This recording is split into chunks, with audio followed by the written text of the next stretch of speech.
Specialist, welcome to This Explainer. Today, we're bringing you a high-energy masterclass designed specifically for the A-star student. We are tackling the IGCSE Accounting 0452 syllabus, zooming right in on sales and purchases journals. I'm your subject specialist, and I'm here to break down the core theories and the real-world mechanics. And I'm your senior examiner. I'm here to pull back the curtain and show you exactly how my team and I grade your papers.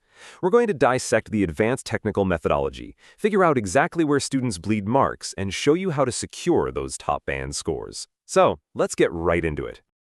Okay, here's our exact roadmap for today. We kick off with core architecture and concepts. Next, we hit executing the method marks, really locking down that procedural logic. Then we move into AOR 3, ratios and evaluation, to sharpen your investigative skills. And we wrap up with advanced examiner insight strategy, basically bulletproofing your exam technique. Right, Section 1, core architecture and concepts.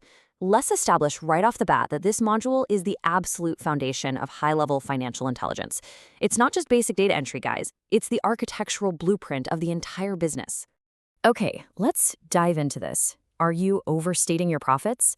It's a massive trap. You know, ignoring potential losses might make the business look absolutely fantastic on paper today, but it completely violates the prudence concept. And let me tell you, in the accounting world, a lack of prudence isn't just a tiny mistake. It's a fatal flaw that'll cost you heavily on exam day.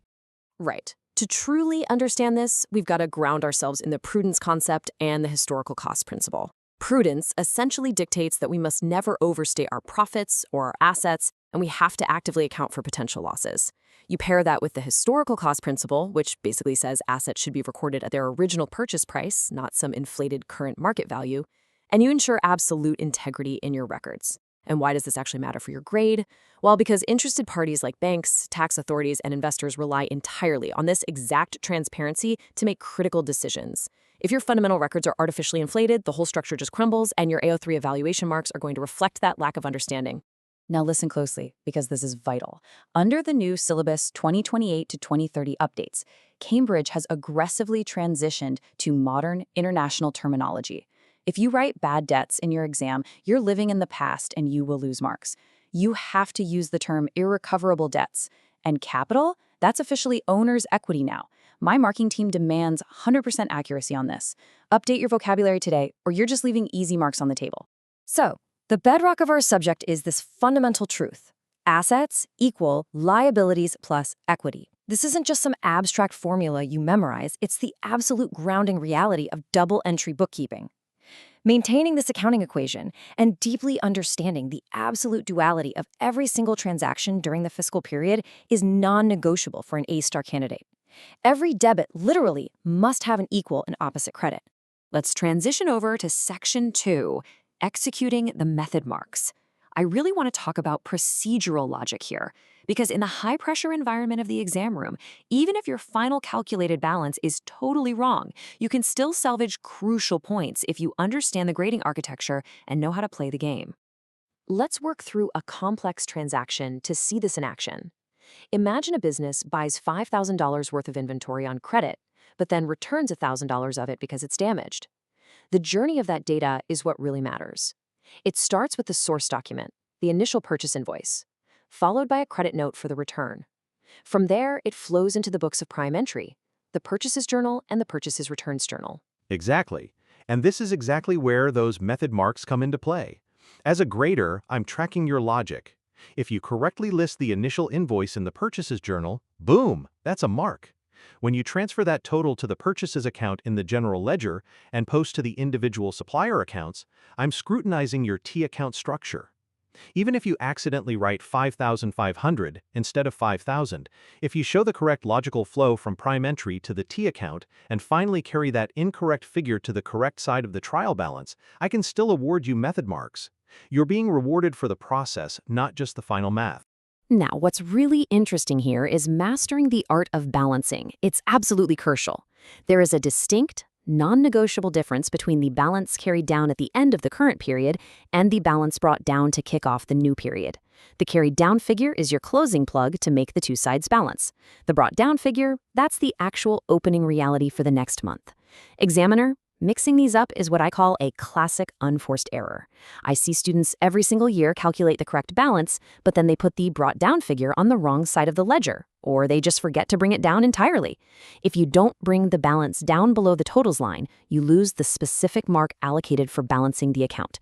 Please don't do all the hard work just to throw the mark away at the finish line. Okay, let's tackle another major mathematical pitfall: discounts. Trade discounts and cash discounts are fundamentally different beasts. A trade discount is a bulk reduction given before the invoice is even finalized, but a cash discount or settlement discount, that's a subsequent incentive for paying the invoice early. Let me give you a numerical nightmare I see all the time. A student has a $1,000 list price with a 10% trade discount. They are supposed to record $900 in the purchases journal, but instead they record $1,000 and then try to open a trade discount allowed T account for the $100. No, trade discounts never, ever appear in the double entry system. Only cash discounts go into the discount columns of the cash book. You've got to be meticulous with these procedural rules. Moving on to Section 3A03, Ratios and Evaluation. This is where we elevate from simply doing the math to conducting true financial investigations. Calculating a ratio, that's a baseline A2 skill. But interpreting what that ratio actually means for a company's liquidity or long-term profitability, that is what defines an A-star A03 response. Imagine you're analyzing a manufacturing business, and historically, their current ratio has sat at a very healthy 2.5 to 1. Plenty of liquid assets to cover those short-term debts. Examiner, but then you calculate the current year's ratio, and it has plummeted dramatically, all the way down to 1.1 to 1. This is a high-stakes analytical scenario. A ratio of 1.1 to 1 means the business is dangerously close to an absolute liquidity crisis. They literally have just over $1 of current assets to cover every dollar of current liabilities. One minor shock in the market, and they default. So the big question is, why did that ratio drop? You have to aggressively debate the cause and effect chain in your exam answer. For instance, I might argue that the business overpurchased inventory that's now just sitting obsolete in the warehouse, completely tying up critical working capital. Right, and I would counter that by saying, well, perhaps their trade receivables are fundamentally broken. Maybe customers just aren't paying on time, choking the cash inflow. Or maybe it was a massive, ill-advised capital expenditure. They drained their cash reserves to buy a shiny new warehouse right before a market downturn. Laying out these multiple, conflicting analytical possibilities and weighing their likelihood, that is exactly what scores top AO3 marks. Now, evaluating businesses gets even trickier when we attempt inter-firm comparisons. If you just look at the surface-level profit of two competing businesses, you're going to misinterpret the data, and your AO3 grade will suffer. Why? Because different businesses legally apply different accounting policies. Exactly right. Firm A might use the straight-line depreciation method, spreading the cost of an asset evenly. But Firm B might use the reducing balance method, heavily front-loading their depreciation expenses. This means Firm B will show a significantly lower profit in the early years, even if their actual cash generation is identical to Firm A.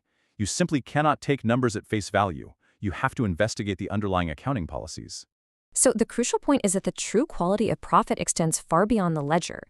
Non-financial factors are incredibly powerful drivers of business success. Think about it.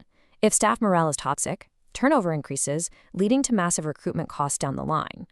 If a physical location loses its foot traffic because of new zoning laws, revenue is going to slowly bleed out regardless of how amazing the product is. An A-star student evaluates this entire holistic picture. If you write that a business is highly profitable, but entirely fail to mention their terrible market reputation or impending lawsuits, you're just not acting like a true financial analyst. Okay, let's move into our final section, Advanced Examiner Insight Strategy. This is our dedicated exam strategy guide, pulling directly from the most recent examiner reports and looking at how modern industry applications are shifting the landscape of accounting. To truly future-proof your knowledge, we have to look at modern fintech applications. Consider AI-driven accounting tools like Xero or QuickBooks. In the real world right now, artificial intelligence is rapidly automating the heavy lifting of basic data entry, instantly categorizing transactions straight into the sales and purchases journals. Which brings up a really critical point for both your career and your exams. If software is doing the basic entry, what is your value? It means your AO3 evaluative skills, your human ability to interpret what the AI outputs, to spot anomalies, and to make strategic recommendations are more vital than ever. The software executes the AO2 calculations, the human analyst must provide the AO3 insight. Let's hit some rapid-fire warnings drawn directly from the most recent principal examiner reports. First up, terrible handwriting in ledger accounts is literally costing students entire letter grades because my marking team simply cannot read your balances or your dates. Write clearly, align your columns, and rule off your accounts properly. Second, never confuse revenue expenditures with capital items. Putting a warehouse repair into the non-current asset account will completely destroy your profit calculation. Finally, here's a powerful memory hack for exam pressure. When you're panicking about which side to balance, remember the mnemonic DEAD click. Debit, expenses, assets, drawings. Credit, liabilities, income, capital. Keep DEAD click in your back pocket to anchor yourself. Specialist, we want to leave you with a final provocative A-star challenge. Take a moment to pause and think. How exactly do those non-financial factors we discussed earlier, like plummeting staff morale or a badly damaged market reputation, eventually impact your return on capital employed in the long run? Examiner, map out that precise cause and effect chain in your head before you step into the exam hall. Thank you for joining us for this explainer. Keep practicing your procedural logic, focus heavily on those evaluations, and best of luck mastering your accounting journals.